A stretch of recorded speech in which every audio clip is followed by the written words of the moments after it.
Salut la machine, j'espère que tu es au top. Dernière vidéo sur la série Diversification du monde vivant, nous allons voir l'influence de la transmission culturelle dans l'existence des espèces. Vous êtes prêts? C'est parti!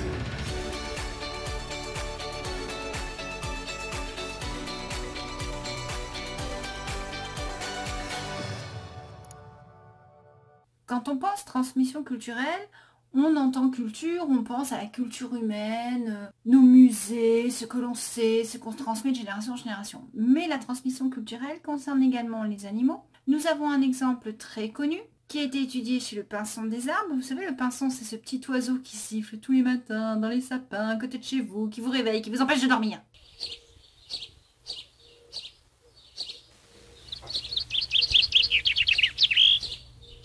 Oui, bah, il est très joli. Alors, ce petit pinson des arbres, en fait, nous en avons plusieurs populations en Europe et il est possible d'étudier leur chant. Et on s'est aperçu que d'une population à une autre, le chant n'est pas totalement identique. L'enregistrement d'un chant d'un oiseau se traduit par un graphique qu'on appelle un sonagramme. Vous avez ici en hauteur la fréquence et en axe horizontal les différents motifs qui se répètent. Bon, c'est compliqué, vous n'allez pas maîtriser ça au programme de TS, on est bien d'accord. Par contre, on peut vous demander de comparer des sonagrammes. Ici, je vous présente les sonagrammes de 4 populations de pinsons, celles de Grésigne, Cahors, les Landes et la Montagne Noire. Qu'observe-t-on quand on étudie les sonagrammes? Au niveau des motifs, nous avons donc des motifs qui se répètent avec un motif final assez particulier dans la population de Grésigne. Cahors, on va retrouver le même rythme, des motifs légèrement différents mais un motif final presque identique. La Montagne Noire, on va retrouver le même rythme de répétition de motifs légèrement différents et un motif final pas tout à fait identique, mais globalement qui possède à peu près la même forme. Par contre ici, dans les Landes, vous voyez que nous avons donc des motifs différents, un rythme différent et un motif terminal franchement différent. Alors, on peut se demander comment ça se fait que dans l'espèce pinson, où nous avons des populations qui sont 100% génétiquement identiques, nous avons des chants différents. Est-ce que le chant est contrôlé par les gènes ou est-ce que c'est une transmission culturelle? On va déjà donc étudier la répartition de ces populations sur la carte de France. Alors, globalement, à peu près, je ne suis pas très douée en géographie, Cahors, Grésigne, Montagne Noire, les Landes. Vous voyez où je veux en venir? Cahors, Grésigne sont très proches. Montagne Noire proche de ces deux-là, les Landes vraiment éloignées. Si on reprend les sonagrammes, Cahors, Grésigne ont la même terminaison, la Montagne Noire une terminaison ressemblante et les Landes pas du tout. Donc ici, qu'est-ce qu'on constate? Que les populations proches géographiquement ont des champs proches, alors qu'une population éloignée a un champ différent. On peut donc supposer qu'il y a une notion d'apprentissage par le simple fait que les populations soient contiguës. Ça, on peut le vérifier en réalisant une expérience. Une autre population d'oiseaux a été étudiée, c'est le moineau à couronne blanche, qu'on appelle aussi le bruant. Là, on se trouve aux États-Unis, autour de la baie de San Francisco. Nous avons 2 populations qui ont été étudiées, la population de la ville de Marin, la population de la ville de Berkeley.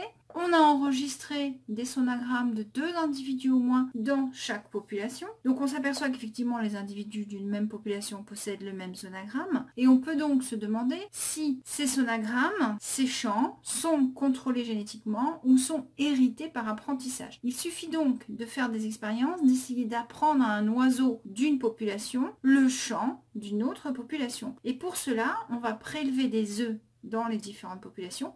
On va élever les œufs, donc les poussins en cage, et on va leur faire écouter, grâce à une chaîne IFI, les chants enregistrés des différentes populations. Voici les résultats des expériences. Première expérience, œuf prélevé à Marin ou à Berkeley. On élève l'oisillon sans lui faire entendre aucun chant. À l'âge adulte, 200 jours, on enregistre un petit sifflement sans chant reconnaissable chez l'oiseau. On prend un œuf dans la population de Marin, on l'élève en lui faisant écouter les chants de Marin. À l'âge adulte, il chante le chant de Marin. On prend un œuf dans la population de Marin, on élève l'oisillon en lui faisant écouter des chants de Berkeley et cet oisillon à l'âge adulte va chanter les chants de Berkeley. Dernière expérience, on prend un œuf prélevé à Berkeley, on élève l'oisillon en lui faisant écouter des chants de Marin et cet oisillon va chanter le chant de Marin. On a donc ici la preuve que le chant est contrôlé par une transmission culturelle. Quand l'oisillon n'entend rien, il n'y a pas de chant structuré. L'oisillon va chanter le chant qu'on lui a fait écouter quand il était petit.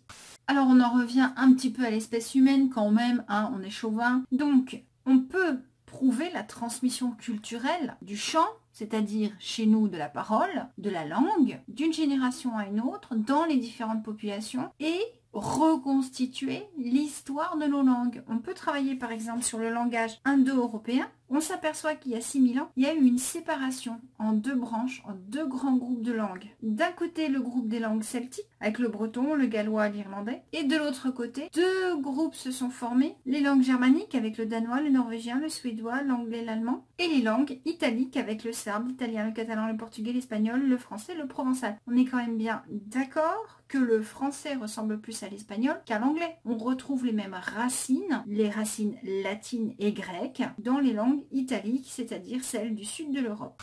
Dans la transmission culturelle, il y a également, en plus de la transmission du langage et de la communication, la transmission des comportements. Et celle-là, vous la connaissez bien, la petite mésange qui reste chez nous en hiver, cette petite chipie qu'on aime bien nourrir, donner des graines en hiver. Eh bien, cette petite chipie, elle a un jour trouvé quelque chose de très intéressant. Je vous montre, regardez donc. Vous voyez pas bien? Attendez, elles sont en train de faire quoi celles-là? Eh bien, elles ont perforé des opercules en aluminium de bouteilles de lait, celles que les laitiers déposent au pied des portes en Angleterre. Ce comportement est nouveau. Il date du début du XXe siècle. Il n'existait pas auparavant. Pourquoi? Parce qu'avant, les laitiers, quand ils posaient les bouteilles étaient fermées par des bouchons en liège. Il n'y avait pas d'opercules en aluminium. Mais quand on a découvert l'alu, on a fait des petites opercules. Il y en a une un jour qui a eu l'idée d'aller perforer avec son bec et de boire le lait. Résultat, ses congénères l'ont vu et l'ont imité. Alors on pourrait se dire que ça a eu lieu qu'à un seul endroit. Et c'est là que c'est génial, c'est que ça n'a pas eu lieu qu'à un seul endroit en Angleterre. Ça a eu lieu ici et là, quasiment à la même époque. Et on s'est aperçu que certaines populations, situées autour des foyers principaux de cette activité, pratiquaient la perforation d'opercules en aluminium. On a étudié ces populations au cours du temps. On s'est rendu compte que le comportement s'est propagé en Angleterre jusqu'à être très très important, principalement important ici. Alors, pourquoi avons-nous beaucoup plus de populations de mésanges qui pratiquent la perforation d'opercules que dans le Nord, à votre avis? Eh bien oui, là, il y a Londres, le gros centre économique de l'Angleterre. C'est là où vous avez toutes les grandes villes. Donc forcément, vous avez plus d'oiseaux, donc forcément plus de propagation du comportement. Un comportement concernant la nourriture, il n'y a pas que chez les mésanges qu'on l'a observé, on l'a observé chez des macaques. Et là nous sommes au Japon, sur l'îlot de Koshima, où une petite troupe de macaques japonais de 49 individus a été étudiée par des chercheurs dans les années 50. Les chercheurs jetaient régulièrement des grains de blé sur la plage pour les macaques. Les macaques les ramassaient un par un pour les manger, pour éviter d'avaler du sable. Un jour, une jeune femelle de 4 ans en 1956 a eu l'idée de carrément ramasser le sable avec le blé, de jeter tout ça dans l'eau. Et qu'est-ce qui s'est passé? Le sable a coulé, le blé a flotté. Elle n'avait plus qu'à ramasser le blé pour le manger. Très vite, ce comportement s'est répandu dans le groupe de macaques. Alors, on observe dans d'autres groupes de macaques des comportements qui sont apparus, qui ont été transmis. Donc, le lavage des aliments est apparu également dans d'autres groupes. Alors ici, c'est le lavage des fruits. Nous avons observé aussi chez certains groupes des jeux qui sont apparus, de jeunes macaques qui jouaient avec un bâton et un caillou, et le jeu s'est transmis, mais uniquement dans la population du macaque qui a eu l'idée de le faire. Ça ne s'est pas transmis ailleurs. Donc on a bien ici une notion de transmission culturelle de génération en génération. Et pour ceux qui ne sont pas convaincus, chez nous aussi nous avons une transmission culturelle. Regardez donc ça. Qu'est-ce que c'est? Un aspirateur? Oui. Bon oui, vous savez ce que c'est. Vous êtes sûr que c'est un aspirateur? Regardez bien. Je zoome. Regardez bien. Là, franchement, vous croyez franchement que c'est de la poussière, ça? Mais regardez donc, il y en a même dans la tête. Eh ben oui, ça c'est pas un aspirateur. C'est un jouet aspirateur. Ah ah. Eh ben oui, parce que vous croyez quoi? Que quand vous êtes petit, on vous donne des jouets pour que vous imitiez vos parents. Parce qu'un jour, vous aussi, vous allez passer l'aspirateur.